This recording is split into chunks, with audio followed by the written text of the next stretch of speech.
안녕하세요.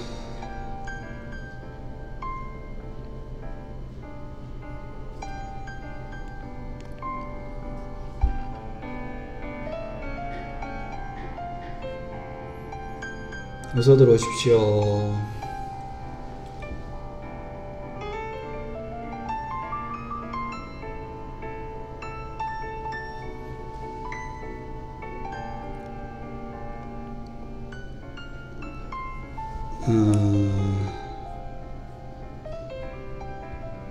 네. 소리는 들리시지요?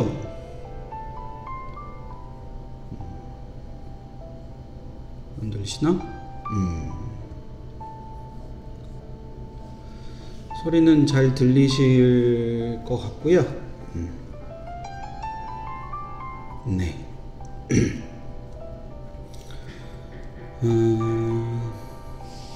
이제 다음 주에 시험 있습니다. 그쵸? 네.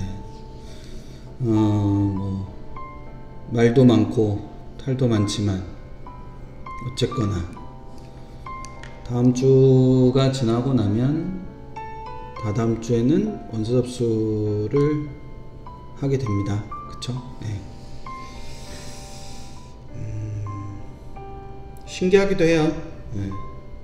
이렇게 참 많은 일이 있는데, 많은 일이 벌어지고 많은 일이 또 진행되고 그렇게 하는데, 또 변함없이 그냥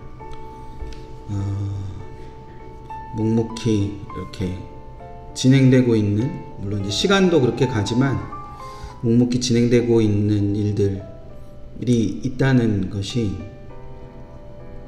때로는 뭐 굉장히 놀랍기도 하고, 때로는 거기서 어떤 중심을 잡아서 그 중심을 잡아서 뭔가 이렇게 진행을 해 나가야 된다는 점이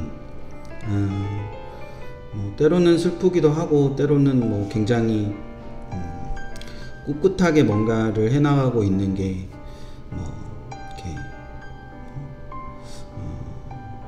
대단하다는 아니지만 그게 나름대로 어떤 의미를 가지고 있다라고 해야 될까? 뭐 그런 부분들도 있는 것 같고, 뭐 여러 가지 생각들을 많이 하게 하는 요즘이죠. 예, 그래서 뭐 늘 말씀드리지만 지나고 나면은 굉장히 뭐 아쉬운 점도 많고 후회도 많고 뭐 그렇겠지만, 그 아쉬운 점을 조금이라도 이제 없앨 수는 없죠. 예, 아쉬운 점을 없앨 수는 없고, 아쉬운 점을 조금이라도 줄이기 위해서 뭐 이런 여러 가지 것들을 하는 거라고 생각하시면 되지 않을까요? 뭐 우리의 학생부도 보고 뭐 그런 부분들이 다 뭉쳐서 이렇게 뭐 예전에 이제 제가 학원에서 담임할 때 학원에서 저도 이제 재수생 종합반을 했었거든요. 재수생 종합반에 담임을 했었는데, 그 담임할 때 친구들한테 뭐 정성이 모여서 점수가 되는 거다, 뭐 그런 얘기를 참 많이 했는데, 지금 생각하면은 그때도 뭐 이렇게 입시나 뭐 이런 거를 모른다고 생각하지 않고 그런 얘기를 했는데, 지금 생각해 보면 참 쉽게 애들한테 그런 얘기 했었구나, 뭐 그런 생각이 좀 듭니다. 이렇게 굉장히 어려운 일들이잖아요. 네, 그래서 그 어려운 일들이 어려운 일들 하고 계신 거고 뭐 그런 거다, 뭐 이런 부분들을 생각하시면 되지 않을까 싶습니다. 이제 다들 들어오신 것 같으니까 진행을 하겠습니다. 오늘은 논술에 대해서 얘기를 하고, 그리고 논술보다 조금 더 논술보다라는 말보다는 수시보다 조금 더 중요한, 그래서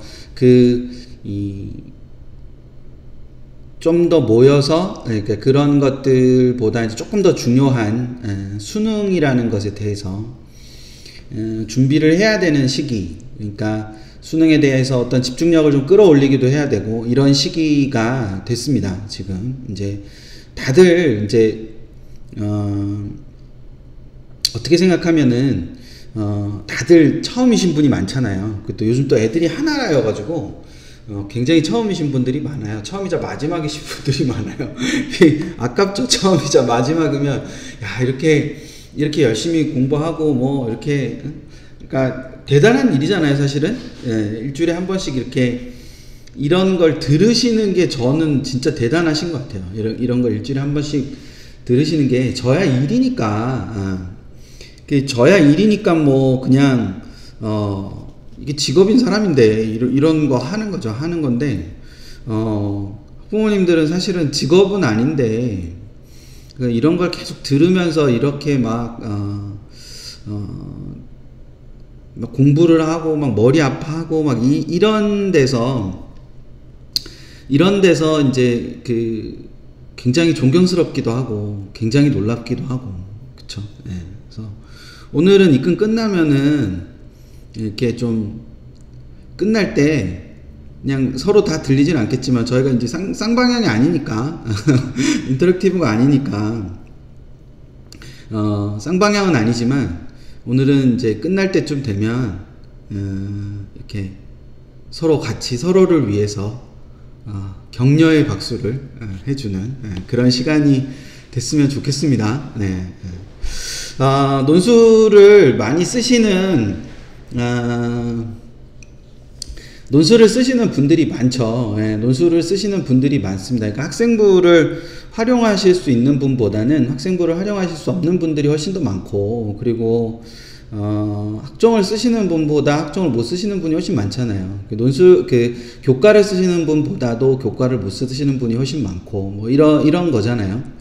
근데 이제 그런 부분에서 우리가 이제 생각을 하다 보면 논술이라는 얘기는 왜 이렇게 많이 얘기가 안 될까? 논술을 이야기할 때 참 어려운 면들이 많아요. 어려운 일들이 많은 게, 우선 논술을 지원을 할 때, 논술은 지금 이제 학교나 학과들이 이렇게 다 안 정해졌을 가능성이 되게 높아요. 그러니까 학교나 학과들이 정해진 분들도 계시겠지만 그렇지 않은 분들도 굉장히 많을 수 있거든요. 근데 그게 그랬을 때 이제 제일 많이 받는 질문 중에 하나가 그런 거거든요.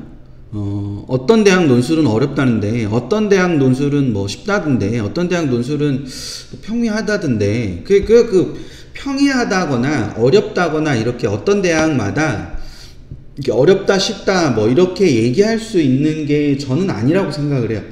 왜냐면 논술의 난이도라는 거는 굉장히 개인적인 판단이 많이 들어가게 되고요. 특히 선생님들이 물론 이제 잘 판단해 주시죠. 잘 판단해 주시는데, 논 선생님들께서 이제 경향을 말씀하시는 것과 난이도를 말씀하시는 거가 약간씩 차이가 있고, 그리고 난이도를 잘 말씀을 안 하시려는 게 많은 게, 그게 쉽다 어렵다의 객관적인 판단을 하기가 되게 어려운 부분이 많기 때문에 그렇습니다. 그렇기 때문에 객관적인 판단보다는 주관적인 판단이라든지 주관적인 것에 의해서 그런 것들을 결정할 수밖에 없는 그런 요소가 많거든요. 그러면 제 생각에는 난이도보다는 경향성이라는 걸 중심으로 이렇게 난이도보다는 경향성이라는 걸 중심으로 좀 판단을 하시는 게 더 좋지 않을까. 그래서 난이도보다는 경향성이라는 것에 좀 더 초점을 맞춰서 판단을 하시되, 그 경향성이라는 게 바로 적합성이거든요. 그러니까 인문계열 같은 경우는 논술뿐만 아니라 그러니까 수리 논술의 포함 여부뿐만 아니라 도표가 있느냐 없느냐도 굉장히 똑같이 이제 그런 적합성이 굉장히 중요해요. 그러니까 인문 논술들을 보다 보면 이 도표를 해석해야 문제를 풀 수 있는 경우들이 꽤 나오거든요. 근데 그 도표에 대해서 기본적으로 이렇게 좀 거부감을 가지는 친구들도 굉장히 많아요. 그럼 그 학교들을 좀 피해야 된다는 거죠. 근데 여기서 오해하시면 안 되는 게, 그런 적합성을 따졌을 때, 그런 적합성을 따져서 봤을 때 우리 애가 쓸 수 있는 게, 우리 애 6논 써야 되는데 우리 애 쓸 수 있는 데가 3군데밖에 없다. 그럼 나머지 3군데 쓰지 말라는 거냐? 그게 아니라 나머지 3군데도 쓰지만 예를 들어서 수능 이후에, 특히 수능 이후 같은 경우는 굉장히 논술 준비를 할 수 있는 시간이 촉박하단 말이에요. 왜냐하면 수능 이후에 논술을 보는데 수능 전에 수능 준비 안 하고 논술 준비에 올인을 하거나 논술 준비에 막 집중을 해서 뭔가를 하기가 굉장히 어렵잖아요. 그러니까 그런 부분에서 봤을 때 수능 준비를 하느라고 논술 준비를 못 하게 되는데, 그러면 수능 끝나자마자 논술을 하루 이틀 준비하고 토요일날 시험을 봐야 되는 경우도 생기잖아요. 그랬을 때 그 하루 이틀 준비를 할 때 집중해야 되는 순간이 존재할 거잖아요. 그쵸? 그러니까 예를 들어서 우리 애가 문과인데 2개 학교를 봐야 돼. 이번 주 토요일날 2개 학교를 봐야 되는데 한 학교는 도표가 있고 한 학교는 도표가 없어. 근데 우리 애가 도표가 들어가 있는 것에 대한 본질적인 거부감이 있어. 선천적으로 거부감이 존재한다. 그러면 이 친구는 이 도표가 존재하지 않는 이 학교를 중심으로 논술 대비를 해야 된다는 거예요. 당연히 이 학교도 시험 보러 가야죠. 도표가 있는 학교도 시험을 보러 가야 되지만 그렇지 않은 학교를 중심으로 준비를 하는 것이 필요하다는 거예요. 그러니까 그런 것 때문에 지금 원서를 고민할 때 그런 적합성, 그러니까 논술에서 자연계다. 그러면 과학논술이 있냐 없냐, 또는 과학논술을 통합과학을 보느냐, 어떤 특정한 과목으로 보느냐, 그 특정한 과목을 선택할 수 있냐 선택할 수 없냐, 선택할 수 있다고 했을 때 또는 선택할 수 없다고 했을 때 우리한테 유리하냐 불리하냐를 따져보는 게 되게 중요하다. 그래서 제가 오늘 그 1번에 2번에 보시면 적합성이라는 말에 1번에 2번에 보시면 누군가의 정리를 믿지 말고 반드시 기출문제나 2021 모의논술이나 논술 가이드를 꼭 확인하라. 그러셨으면 좋겠다라고 제가 적어놨잖아요. 그러니까 누군가의 정리를 믿지 마라. 제가 오늘 정리를 해서 이 강의 안에 넣어드렸어요. 그쵸? 강의 안에 넣어드렸고 나중에 다시 보기 페이지에 그림 파일을 올려놓을 거예요. 올려놓을 건데 그럼에도 불구하고 그 정리를 믿지 마세요. 믿지 마시고 그게 대략적인 정리가 돼 있기는 하지만 실제로 도표가 어떻게 활용되는지, 과학논술은 몇 과목을 보고 몇 과목 중에 선택을 하는지 아니면 지정돼 있는지 이런 것들이 명확하지 않아요. 명확하지 않기 때문에 그런 부분들을 생각을 하셔서 꼭 큰 대강의 6개의 학교 중에 8개, 그러니까 특히 육론을 쓰시는 분들은 한 8개 정도의 학교를, 그러니까 겹치는 학교도 일단 정해서 8개 정도를 정해놓은 다음에 그 8개의 학교에 지금 들어가면 2021 모의논술이라든지 아니면 논술 가이드북이라든지 전년도 선행학습 영역평가 보고서라든지 이런 것들이 다 있기 때문에 그걸 통해서 아이가 봐야 돼요. 보고 요 학교 문제는 내가 풀 수 있을 것 같아. 요 학교 문제는 내가 풀 수 없을 것 같아. 예를 들어서 한양대 에리카 같은 경우를 예로 들면 한양대 에리카는 올해 인문계열 논술에 굉장히 큰 변화가 있어요. 그러니까 제가 이제 그 비교하고 지원하자라는 그 BG 시리즈에 그 부분을 이제 언급을 해놨었는데, 그 한양대 에리카는 작년에는까지는 인문 모집단이 전체에 다 인문 논술을 봤었는데 올해는 그 국제문화대학이라 해서 문과대학 쪽은 논술을 보지 않아요. 논술을 보지 않고 사회과학대학 쪽만 논술을 봐요. 사회과학대학 쪽만 논술을 보다 보니까 논술에 순위 논술이 들어가요. 그러니까 그런 식으로 뭔가가 그 부분들이 이렇게 다른 부분들이 존재한단 말이에요. 그래서 그 경향을, 그 적합성을 파악하는데 좀 더 초점을 맞추시는 게 필요하다. 그래서 이 뒤에 나오는 그 일정과 유형에 제가 그 도표를 만들어 드린 게 있잖아요. 그 도표를 중심으로 보시되 그 도표에 이제 제가 색깔을 몇 개 이렇게 넣어 놓은 게 있는데 그런 그 색깔들을 좀 이따 설명드리겠지만 그걸 중심으로 보시되 8개, 6논을 쓰시는 경우, 또는 예를 들어서 뭐 2개, 3개 정도의 논술을 쓴다. 3개 정도의 논술을 쓴다라고 하시면 3개 정도의 논술을 쓰시더라도 한 5개나 6개 정도의 대학을 먼저 정하신 다음에 그 대학들의 모의 논술을 또는 논술 가이드북을 확인을 하시는 게 필요하다. 그걸 갖고 하시되 앞에서 혹시 지금 정리가 안 되셨을까봐 다시 좀 이따가 다시 말씀드리지만 다시 여기서 한번 정리하고 넘어가면 가장 적합한 전형으로 그 논술 유형으로만 다 쓸 수 없다. 가장 적합한 걸로만 다 쓸 수 없기 때문에 겹쳐서 쓰게 되지만, 그러니까 적합한 거랑 적합하지 않은 유형을 같이 쓰게 되지만 나중에 수능 이후에 논술 준비를 할 때는 적합하다고 생각되는 거를 중심으로 준비를 하는 게 좋다. 예를 들어서 논술 대비반 이런 걸 가시게 되잖아요.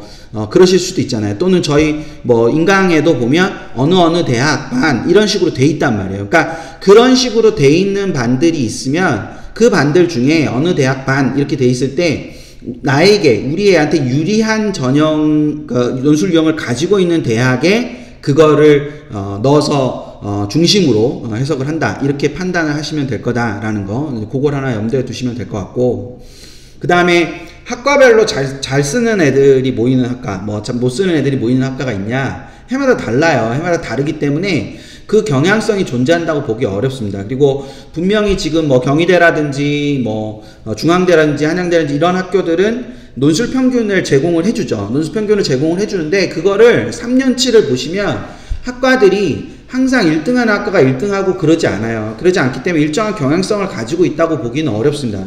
그렇지만 어느 대학이든 대학마다 이게 대학이 달라져도 논술형이 달라져도 변하지 않는 것 중에 하나가, 제가 오늘 말씀드리는 것의 좀 핵심적인 부분일 수도 있는데, 경쟁률은 굉장히 비슷해요. 그러니까 경쟁률이 나타나는 학교들은 학과들은 거의 비슷하다, 이렇게 생각할 수가 있어요. 자, 예를 들어서 중앙대를 보면, 중앙대에 거기에 제가 오늘 표를 제시해 드린 거에 보시면, 그 중앙대에 나와 있는 거에 경영경제라고 돼 있는 거에 보시면 하나를 찾아보세요. 지금 이제 제가 요거는 좀 이렇게 짚어가면서 보셨으면 좋겠는데, 응용통계를 찾아보시면, 응용통계는 2020학년도에는 경쟁률 높은 순서로 2등이었는데 2019학년도에는 1등이었어요. 그리고 2018학년도에도 2등이었어요. 보이시죠?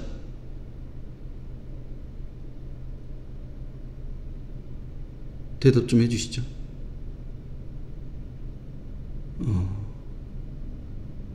멈췄나요? 네네네. 자, 그리고 그리고 관공부학과를 찾아보시면, 관공부학과는 2020학년도에 1등이었다가 2019학년도에 3등이었다가 2018학년도에 3등이에요. 그러니까 여기 지금 보시면 경영경제가 총 7개 학과가 있는데, 그 7개 학과 중에서 상위 4개 학과는 거의 해마다 비슷하게 서로 돌아만 간다는 거예요. 그러면 경쟁률이 좀 낮으면 상대적으로 합격할 확률도 조금 높아진다고 볼 수 있어요. 왜냐하면 경쟁률이 낮아진다는 것 자체가 실질 경쟁률 자체도 낮아진다는 걸 의미하는 거니까. 그 측면을 생각을 하시는 거예요. 그래서 제가 경영경제를 따로 분리해 놓은 가장 큰 이유가, 경영경제는, 중대 경영경제는 순위 논술을 보고요, 중대 인문은 순위 논술을 보지 않아요. 그러니까 이런 거를 보실 때, 점수를 보실 때도 지금 보시면 2020학년도 중대 발표 자료를 보시면 다 80점대거든요. 여기 경영경제가 다 80점대예요, 평균이. 근데 인문계열은 70점대예요. 그럼 경영경제 오는 애들이 논술을 잘하나 보다. 잘 들으세요. 경영경제를 오는 애들이 논술을 잘하나 보다. 아니에요. 경영경제 오는 애들이 논술을 잘하는 게 아니고, 경영경제 계열에 오는 애들은 배점이 다르다고요. 수리 논술을 보기 때문에. 그러니까 점수 자체가 다르게 형성이 되는 거예요. 그러면 그 학과 다 떼고 봐야 되는 거잖아요. 만약에 그 논술 점수를 가지고 전년도를 볼 수 있다면. 그러니까 그 밑에 지금 자연계 보시면 3년 연속 1등, 경쟁률 1등이 의학부잖아요. 그리고 의학부가 1등이에요. 논술 점수로.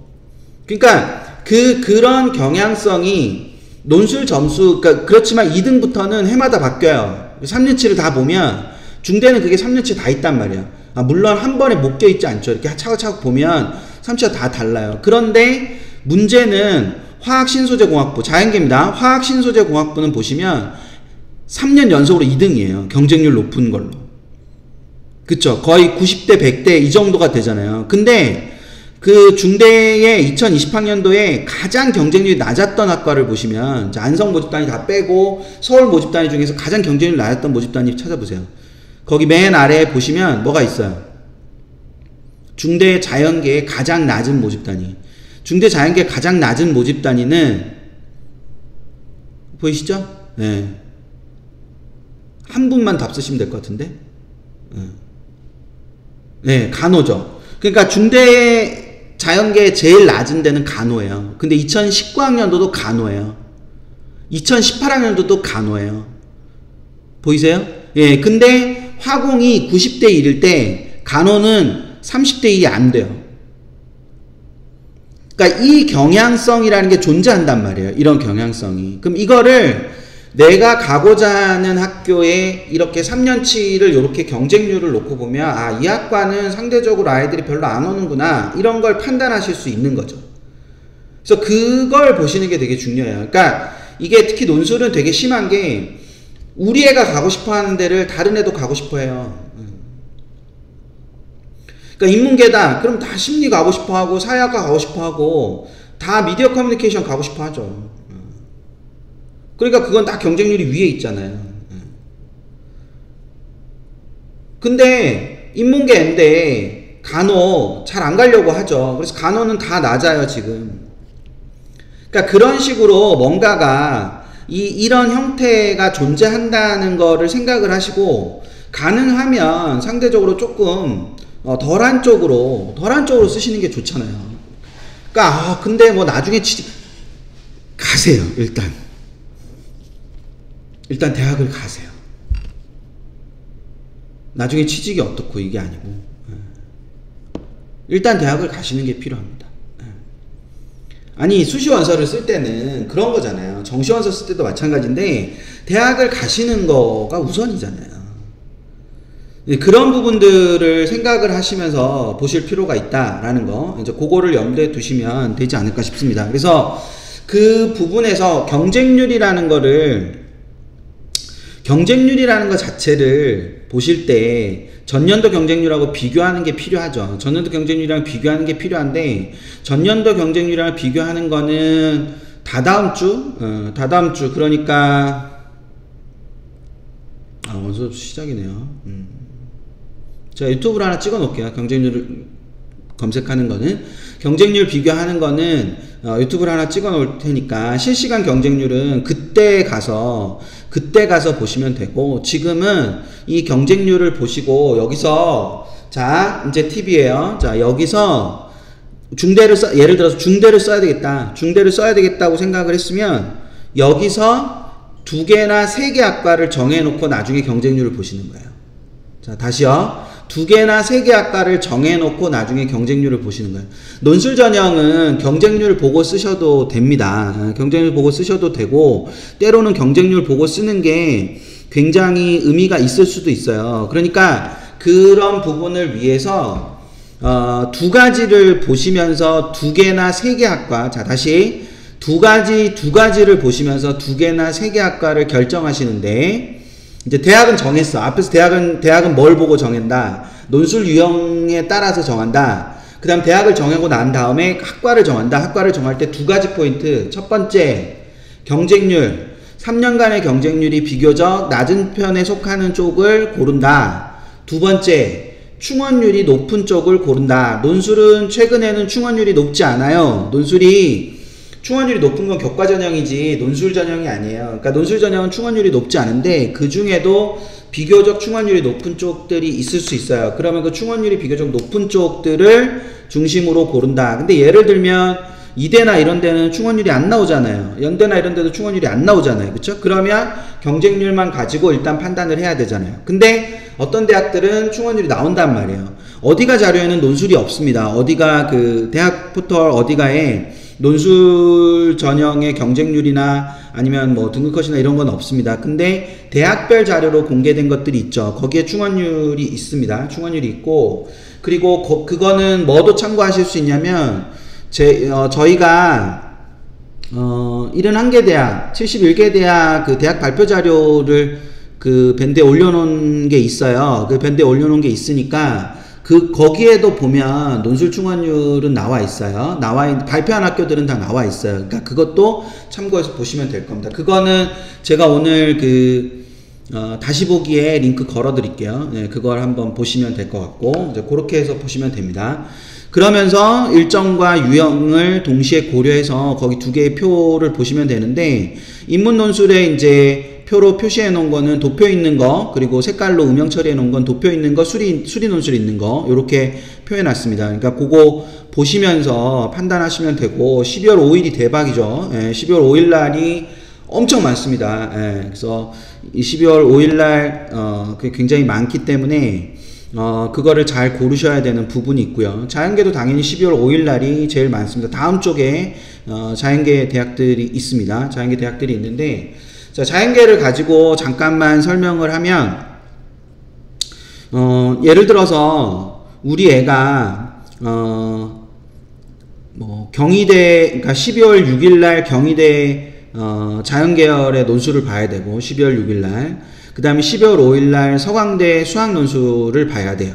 자, 예를 들면, 자, 요렇게 돼 있습니다. 이거 인문계 학부모님들도 잘 따라가서 와보세요. 자, 12월 5일 날 서강대 수학을 봐야 되고, 그 다음 서강대 논술을 봐야 되고, 12월 6일 날 경희대 자연계 논술을 봐야 됩니다. 근데 경희대 자연계 논술은 수학과 과학이 있고요.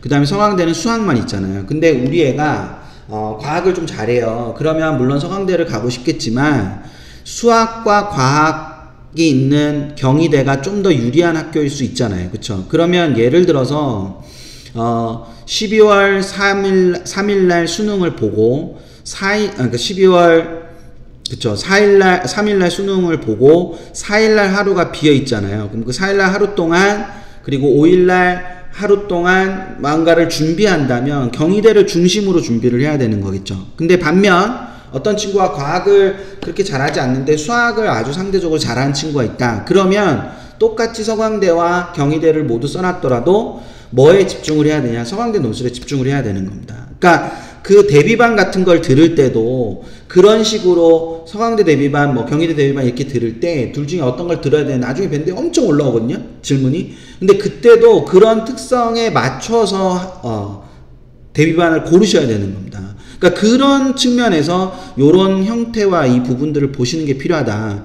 더더군다나 올해는 기하의 포함 여부가 자연계에 굉장히 중요하잖아요. 그래서 별표가 돼 있는 12월 6일 성대나 12월 8일 연대나 아니면 12월 13일에 이대는 지금 공식적으로 요 세 개 학교는 기하가 들어간다고 지금 나와 있잖아요. 그러니까 기하가 들어간다 나와 있으니까 그 부분들을 같이 보시면서 요런 것들을 활용해서 그러면 우리 애가 3학년 때 기하 공부가 안 됐다. 그러면 이 학교들을 안 볼 수는 없지만 그래도 조금 다른 학교에서 좀 더 집중해서 해야겠는데, 아니면 두 번째 주에 시험이 있는 경우는, 근데 연대는 사실 두 번째 주 시험이라고 보기 어렵죠. 첫 번째 주라고 봐야 되겠죠. 그래서 그런 쪽에서 봤을 때 요런 형태를 가지고 생각을 좀 더 해봐야 되겠구나, 요런 쪽을 생각을 하는 겁니다. 그래서 그걸 염두에 두시되, 지난주에 제가 Q&A 하면서 말씀드렸어요. Q&A 하면서 말씀드렸는데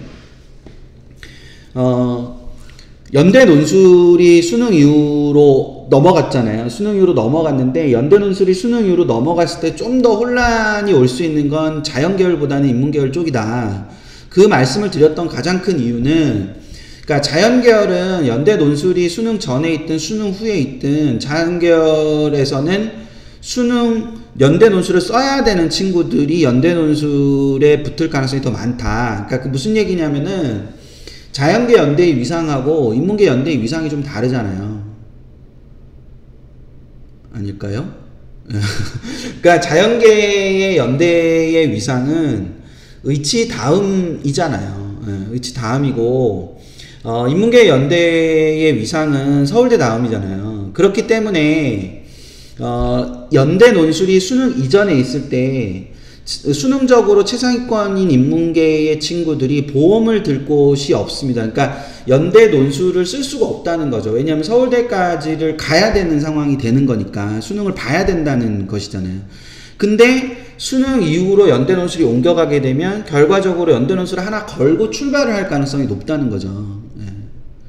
그럼 이 친구들이 수능 이후에 보험을 들려고 했던 전형을 빼고 연대 논술을 쓰게 되면 그게 어떤 식의 문제가 좀 변수가 생길 수 있잖아요. 뭐 서강대 2차라든지 뭐 아니면 성대 논술이 뭐 글로벌 계열의 논술이라든지 글로벌 경영이라든지 글로벌 리더라든지 뭐 이런 쪽의 그런 논술 자원이라든지 이런 자원들이 이렇게 빨려 들어가는 그런 부분들이 있을 수 있지만, 자연계는 사실상 이제 연대 논술을 쓰는 친구들은 상대적으로 뭐 위치를 가는데 연대 논술을 쓸까 말까 이런 고민을 하기보다는 기본적으로 의치를 가는 친구들이 그냥 의치와 관계된 어떤 것들을 쓰는 경향이 굉장히 강하기 때문에 물론 당연히 그런 부분이 있죠. 연대 논술이 수능 이후로 갔으니까 다들 걸고 보려고 하는 부분들이 있을 테니 변수가 되긴 하죠. 근데 그 변수가 미치는 영향의 폭이 좀 큰 거는 자연계열보다는 조금 인문계열 쪽이 조금 더 크지 않으려나 라는 생각이 든다는 거죠. 이제 그 부분을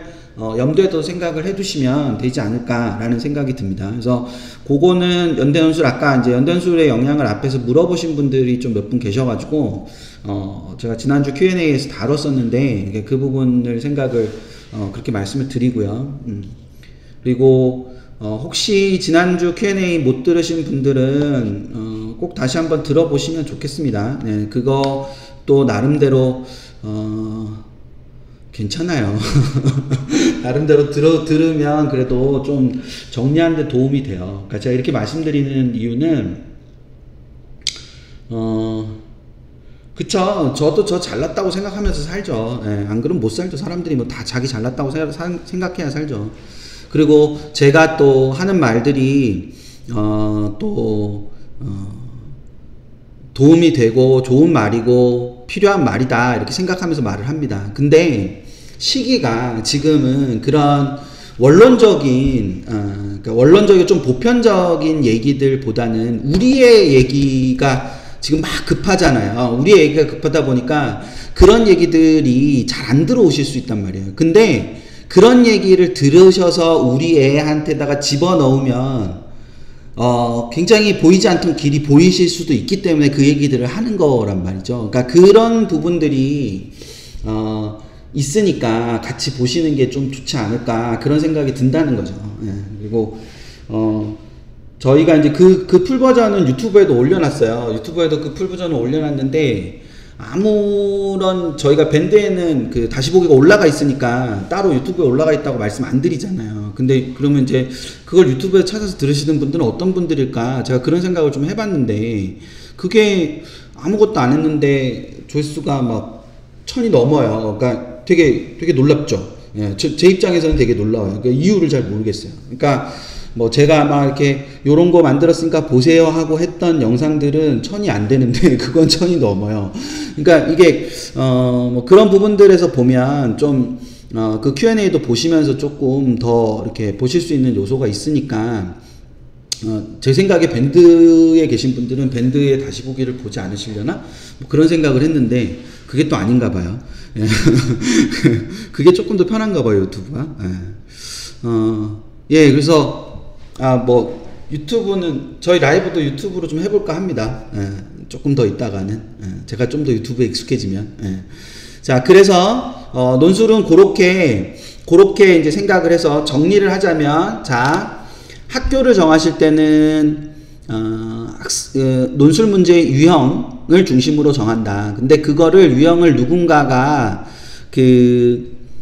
알려준 거 말고 기출 문제나 아니면 논술 가이드북이나 2021 모의 논술이나 요런 걸 가지고 확인한다. 요게 첫 번째. 두 번째, 그 학교를 정했으면 그 학교에서 과를 정할 때는 학교에서 제시한 추합이 있다면 추합률을 가지고 하나, 그 다음에 전년도 최종 경쟁률을 가지고 하나, 이렇게 두 개를 가지고 과를 좀 정한다. 그러니까 학교도 한 2개 정도 여유가 있게, 만약에 논술을 5개를 쓴다 그러면 7개, 6개를 쓴다면 8개, 학교단 그렇게 2개 정도 넘게 있게, 그 다음에 학과도 한 3개 정도 정해놓고 나중에 실질 경쟁률을 보고 좀 정한다. 그래서 그렇게 생각을 하되, 논술의 유형은 지금 학교를 정할 때도 되게 중요하지만 나중에 논술 대비를 할 때도 어느 학교에 좀 집중해야 되나, 어느 학교에 가서 집중해서 들어야 준비를 해야 되냐를 결정할 때도 되게 중요한 역할을 한다. 그러니까 그 부분을 같이 생각을 해 두시면서 준비를 하시면 되지 않을까 싶습니다.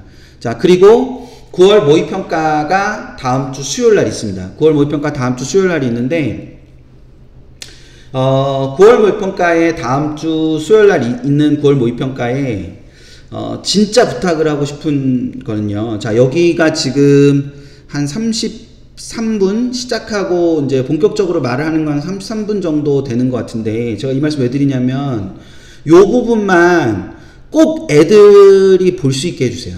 요 부분만이라도, 요 부분만이라도 꼭 애들이 볼 수 있게 그렇게 해주세요. 그러니까 여기 요 부분만을 뭐 되면은 뭐 잘라서 유튜브에 올려놓든지 할 텐데, 이거는 꼭 아이들, 그러니까 제가 이런 말씀을 학부모님들한테 드리는 게 되게 죄송하면서도 이렇게 참 꺼려지는 것 중에 하나가요. 엄마가 알면 뭐 하냐고. 엄마가 알면 이 애가 해야 되는데, 논술을, 그러니까 수시 원서 쓰는 거는 엄마가 옆에서 이렇게 꼭 뭐 이렇게 좀 이런 저런 조언들 이렇게 해주고 이렇게 하면서 엄마가 좀 마음대로 할 수 있고, 또 엄마가 돈도 내주잖아요. 그러니까 이렇게 뭔가 좀 주장할 권리가 있는 것 같은데, 공부는 애들이 해야 되는데 애들이 공부를 하는 방법을 제가 학부모님들한테 이렇게 얘기를 하면 전달도 잘 안 되고 전달해서 받아서 애가 뭐 이렇게 뭐 움직이나? 안 움직이지? 그러니까 이런 부분이 조금 이게 좀 그런 게 좀 있어요. 그런 게 좀 있는데, 그 가끔 가다 보면 이제 뭐 애들이랑 같이 들으신다는 분들도 계셔가지고, 오늘 같이 들으셨으면 참 좋지 않을까. 물론 애는 지금 공부하는 게 더 맞는데, 그러니까 일단은 요 부분은 그래서 조금 들으시면 좋을 것 같은데, 첫 번째, 9월 시험을 보기 전에, 그러니까 요번 주 토 일요일, 내일 모레죠. 내일하고 모레, 그 다음에 14일, 15일에 거쳐서 나흘 동안 뭘 해야 되냐? 9월 시험을 어떻게 볼 건가 목표를 정해야 돼요. 9월 시험을 어떻게 볼 건가 목표를 정해야 돼요. 근데 9월 시험을 어떻게 볼까라고 하면 10명 중에 8명은 자, 국어는 2등급을 받을 거고요. 수학은 제가 원래 2등급, 3등급인데 2등급을 받을 거예요. 그리고 영어는 늘 1등급이 나왔으니까 이번에도 1등급 나오겠죠? 이딴 식의 얘기를 하고 있어요. 그러니까 이런 얘기가 목표가 아니에요. 이게 목표가 아니고, 목표는 뭐냐면은 어떤 파트, 그러니까 어떤 부분의 문제가 나왔을 때 나는 꼭 맞히겠다 라는 게 목표예요. 그게 시험의 목표입니다. 그러니까 시험의 목표는 두 가지가 있어요. 하나는 학습적인 목표가 있고요. 또 하나는 운용적인 목표가 있거든요. 시험을 운용하는 것에 있어서의 운용적인 목표가 있고, 시험에서 내가 학습의 결과를 확인하는 학습적인 목표가 있어야 돼요. 그게 점수가 아니고, 그 학습적인 목표라는 것의 핵심은 기본적으로 내가 왜 나흘씩이나 목표를 세우는가 하면, 내가 국어를 이렇게 딱 들었을 때, 국어에서 내가 6편 끝나고 지금까지 국어에서 뭘 제일 열심히 했나, 어떤 부분을 열심히 했나, 그 어떤 부분을 열심히 했는데, 예를 들면 내가 문법을 되게 열심히 했다. 그러면 9월 모평에서 문법에 나오는 문제는 다 맞히겠다. 또는 내가 문법을 6월 모평에는 2개를 틀렸는데 9월에는 다 맞고 하나도 안 틀리겠다. 그런 목표를 세우는 거예요. 뭔지 아시겠죠? 그러니까 수학이다. 근데 수학인데 내가 수험 부분에서 6평 때 수험 부분이 뭐가 좀 많이 나왔었는데 그래도 6평 때 그 많이 나온 거 치고 조금 더 틀린 게 있다. 그러면 근데 그래서 수험 부분은 어떤 파트를 중심으로 열심히 했다. 그러면 그 부분을 9평에서 만약에 나오게 되면 그 부분에 나온 문제들은 다 맞히겠다. 그거를 세워놓는 게 중요한 거야. 그래서 15일날 밤에 잠들 때 내일 시험 보는데 그런 걸 다 맞히는 게 내 목표인데 기대된다. 이렇게 시험을 볼 수 있어야 됩니다. 그러니까 9평이라는 것이 어떤 부분들이냐라는 부분을 생각했을 때 그런 학습적인 목표, 그러니까 그걸 세우려면 나는 6월 이후에 공부를 뭘 했지? 또 거기 앉아가지고 듣고 있는 학생들 있으면 그거 하면서 또 한 게 없어 이러면 안 돼. 그럼 공부 때려쳐야 돼. 그렇게 하는 거 아니야. 그러니까 난 뭐 했지 6월 이후에 공부 하나도 안 하고 공부했을 거야. 공부했는데 너가 공부한 걸 모르는 걸 거야. 그러니까 그거를 내가 공부를 얼만큼 많이 했냐 덜 했냐 많이 했냐 이런 거 따지라고 하는 게 아니라 공부를 어떤 부분을 했는데 그 어떤 부분을 내일 시험에 나오면 이렇게 해서 내가 이 부분은 맞춰야지. 그 목표를 갖고 시험지를 보면 더 집중을 하게 된다고. 그러니까 목표가 없이 시험을 보는 것과 목표를 갖고 시험을 보는 건 굉장히 다른 요소고 그 시험의 집중력이라는 것 때문에 여러분이 맞추지 못할 문제를 2문제에서 3문제를 더 맞힐 수도 있어요. 아이고 애들이 있다고 착각하고 지금 말을 애들한테 했네요. 예. 그러니까 그래서 기본적으로 9월 모평 이전까지 내가 어떤 공부들을 얼만큼 해왔고 그래서 그 부분들을 9월 모평에서 얼만큼을 마치겠다라는 목표를 세우는 거 그게 학습적인 목표고 그 목표를 갖고 시험지를 보게 되면 훨씬 더 집중력이 생기게 되고 그것으로 인해서 점수가 훨씬 더 오를 수 있으면 좋아요. 그래서 그거를 같이 생각을 하시면서 보실 필요가 있다. 그거 하나 염두에 두시면 된다. 두 번째, 이후에도 모의고사가 있습니다. 이후에도 모의고사가 있는데 9월 모의평가만큼 긴장되는 그런 요소가 강하지 않아요. 그러니까 9월 모평은 그 긴장되는 요소를 이 긴장도가 되게 높아지는 시험이거든요. 그러니까 물론 수능은 더 높아지겠지만 그래서 수능 리허설로서의 그런 9월 모평을 보는 게 굉장히 중요합니다. 그래서 운용 목표를 세워야 된다 그랬죠. 제가 아까 운용 목표는 뭐냐면 8시 40분에 시험지를 넘겨도 된다고 했을 때 나는 시험지를 넘겨서 뭐부터 할 건가? 8시 20분에 입시를 해서 이제 대기하는 시간 있잖아요. 그때 나는 뭘 할 거고 8시 40분에 나는 뭘 할 거고 그런 걸 세우는 거예요. 그러면 어떤 친구는 쫙 넘겨서 문학이 뭐가 나왔나 EBS에서 뭐가 나왔나를 먼저 보는 친구도 있을 거고 수학이다 그러면 그런 친구도 있다니까요. 쭉 넘겨서 4점짜리만 쭉 보고 이거는 풀 수 있는 거 이건 풀 수 없는 거 이건 풀 수 있는 거 이건 풀 수 없는 거 그렇게 다 체크해 놓고 푸는 애들도 있다니까요. 그러니까 늘 시험에 대해서 말씀드리지만 시험은 긴장도를 빠르게 끌어올리고 그 끌어올린 긴장도를 오래 유지하는 게 시험의 가장 핵심적인 요소예요. 그러기 위해서 각자가 쓸 수 있는 방법이 다 존재합니다. 그래서 그거를 운용하는 것들을 좀 이렇게 계획을 목표를 세우는 거예요. 그래서 그거를 문제를 푸는 순서라고 표현을 해도 되고 시험 시간의 전체적인 순서로 표현을 해도 됩니다. 근데 그걸 하되 9평에 꼭 해야 되는 건 마킹을 언제부터 할 건지 10시에 이것이 끝나요. 그쵸? 10시에 이것이 끝나면 내가 9시 50분부터 마킹을 할 건지 9시 55분부터 마킹을 할 건지 마킹하는 시간을 정해야 됩니다.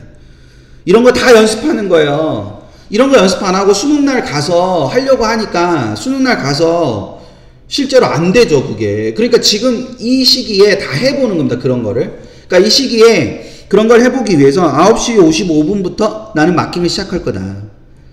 그래서 그거를 하되 9월 모평에서 꼭 해봤으면 좋겠는 거는 오늘 다시 보기에 뭐가 많이 올라갈 거예요.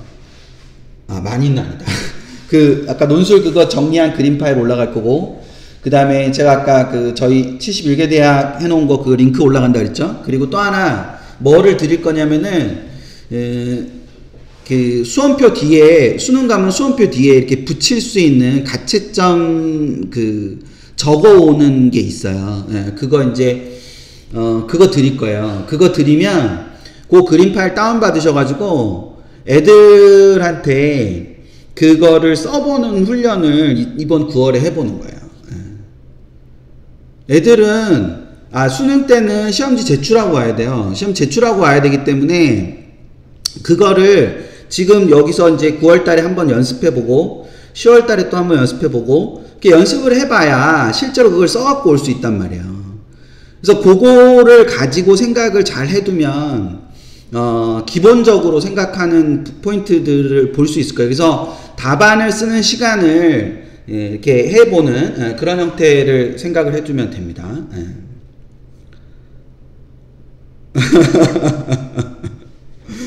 네 이러고 갔어요. 그래. 이상한 아저씨가 와가지고 또 잔소리 하고 있지 뭐. 꼰대 같은 아저씨 하나 와가지고 지는 시험 안 보면서 그런 거죠 뭐. 원래 다 그런 겁니다. 그 나이 때 다들 그러셨잖아요. 그 나이 때. 자, 그리고 고이는 잘 듣고 있어요. 고맙다 고이. 자 그리고 그래서 그 다음에 쉬는 시간에 뭘 할지, 쉬는 시간에 뭘 할지를 좀 생각을 해봐야 됩니다. 쉬는 시간에 뭘 할지를. 쉬는 시간에 나는 어떤 자료를 어떻게 볼 건지 이런 것들을 좀 생각을 해보는 거를 염두에 두실 필요가 있어요. 그래서 그거를 같이 그 계획에 세워놓고 그거를 실천을 해보는 거예요. 그 실천을 해보고 그 실천을 한 거를 이제 복기를 해보는 거죠. 요거는 근데 쉬는 시간에 이런 걸 하는 건 좀 아닌 것 같아. 그러니까 저는 뭐까지도 결정돼 있어야 된다고 생각하냐면 화장실 언제 갈지도 결정돼 있어야 된다고 생각하는 사람이에요. 그러니까 그거 수능 때 결정해서 가야 되는데 그거를 9월 달에 결정해서 해보는 거죠. 그러니까 애들이 화장실에 종치면 바로 갈 거 아니에요. 그러니까 나는 그게 싫어서 뭐 5분 있다가 간다든지 뭐 그런 식의 것들을 할 수 있는 거잖아요. 그리고 5분 있다가 가기 전에 그러면 예를 들어서 1교시 마치고 2교시 쉬는 시간이다. 그러면 나는 내가 엇갈렸던 공식을 한번 보고 화장실 갔다 와서 또 보겠다 라든지 뭐 이런 것들 있잖아요. 그러니까 그런 부분들 그런 것들을 이렇게 다 연습을 해보는 거예요. 연습을 해보는데 9월 모평에서 연습을 해보니까 이게 별로 안 좋은 것 같아. 시험에 집중을 못하게 되는 것 같아. 그러면 10월 달에 순서를 바꿔보는 거예요. 바꿔서 또 해보고. 그래서 나한테 제일 잘 맞는 순서를 갖고 시험장에 수능장에 가야지. 왜 그 실험을 수능장 가서 하냐고. 그러니까 모의고사 볼 땐 연습 안 하다가 왜 수능장 가서 연습을 하려고 그러냐고. 수능장은 연습을 하는 곳이 아니고 연습을 통해서 완성된 거를 펼쳐 보이는 것이 수능이지. 그러니까 그 부분을 좀 생각을 해 두실 필요가 있다라는 거.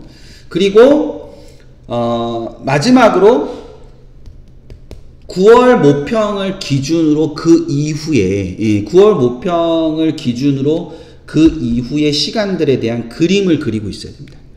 그러니까 그 그림을 이제 예를 들어서 제가 하나 거기다가 올려놨잖아요. 그림을 하나 올려놨는데 그 그림처럼 그림을 그려서 이때 나는 뭘 할 거고 이때 나는 뭘 할 거고 이때 나는 뭘 할 거다 라는 걸 대충이라도 지금 크게 간략하게 이렇게 대략적으로 머릿속에 그리고 있어야 됩니다. 그러니까 머릿속에 그리고 있는 게 아니라 사실은 이렇게 그림이 그려져야 되죠. 그러니까 저는 이제 그림을 이렇게 그린 건데 이 정도의 그림만 그려도 됩니다. 그러니까 여기서 요때쯤 나는 무슨 공부를 어떻게 하고 있을 거고 요때쯤 나는 무슨 공부를 어떻게 하고 있을 거고 라는 그런 그림들을 좀 그려 놓으면서 나타나는 것들을 봐야 되는데 제가 작년 9월 모평 일주일 전에 쓴 글에 비슷한 그림이 있어요. 근데 이제 그 비슷한 그림에서 제가 오늘 이제 뭘 더 추가를 해놨냐면 9월 모의평가 분석이라는 걸 추가를 해놨어요.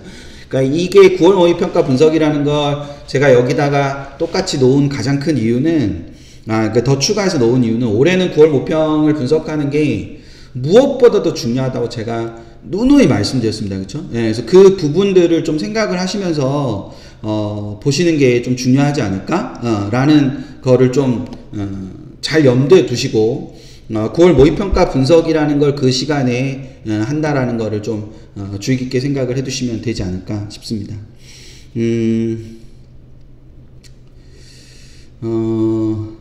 네. 그래서 그렇게 해서 전체적으로 좀 준비를 해 두시면 되지 않을까 싶습니다. 다음 주는 16일날 라이브를 하죠. 8시에 16일날 8시에 라이브를 합니다. 그래서 16일날 8시에 라이브를 하기 때문에 18일날 따로 하지는 않을 겁니다. 라이브를.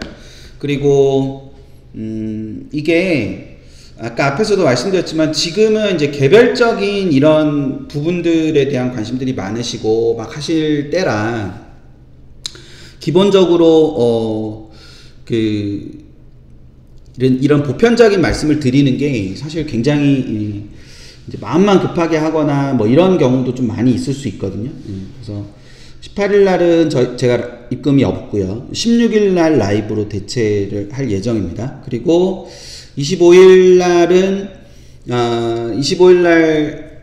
한창 수시원서를 쓸 때죠. 25일 날은 수시원서를 한창 쓸 때이기 때문에 라이브를 하지는 않을 겁니다. 라이브를 하지는 않을 거고, 그리고 그 다음에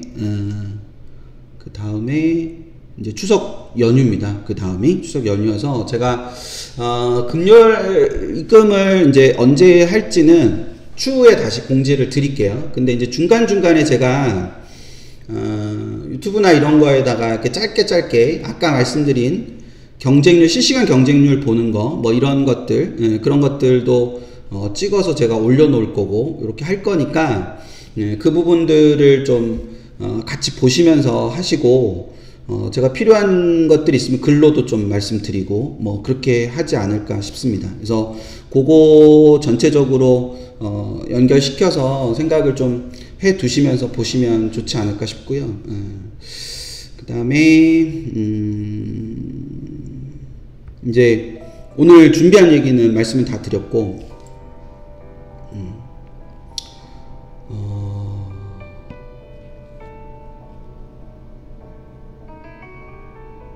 대학별 논술 점수는 입학처 홈페이지에 가시면 공개된 학교들이 있습니다. 공개되지 않은 학교들도 있지만 공개된 학교들도 있습니다. 그러니까 그거 보시면 되고요. 희망망님, 그 다음에 빛을 발할 시간님은 밴드 라이브, 그러니까 입금 라이브 다시 보기를 보시면 보실 수 있습니다. 혹은 이투스 교육평가연구소 유튜브, 이투스 교육평가연구소 유튜브를 검색하셔도 됩니다. 그 가치점표는 제가 다시 보기에 첨부 파일로 올려놓을 겁니다. 그 첨부 파일로 보시면 될 것 같고요.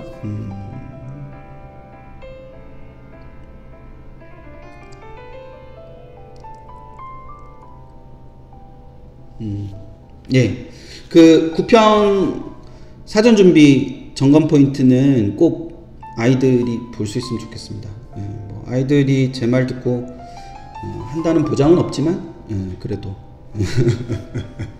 그래도 그냥 엄마의 위안이죠. 보여줬다. 학원 보내는 거랑 비슷한 거죠. 뭐 입금은 아마 수시원서 접수 끝나고 나서 해도 할 수 있지 않을까 싶은데요. 그 수시원서 접수들 특히 마감 시간 잘 지켜서 하시고 마감 시간을 잘 보시는 거 굉장히 중요합니다. 그래서 그 부분 잘 새겨서 보시면 될 것 같고요. 제가 아까 부탁드렸죠. 오늘 서로에게 잘하고 있어 이렇게 잘하고 있다고 박수 이렇게 하시는 거, 서로가 서로를 위해서 박수 하시는 거 좋지 않을까 싶습니다. 그러게요. 되게 좋은 시간들이었습니다. 수시원서 접수 전까지. 그러니까 고민을 하셨던 만큼 그런 것들을 가지고 충분히 후회 없는, 잘 쓰는 원서는 후회 없는 원서입니다. 후회 없는 원서가 잘 쓰는 원서니까 모두들 다들 그렇게 하실 수 있으셨으면 좋겠습니다. 오늘 여기까지 하겠습니다. 감사합니다.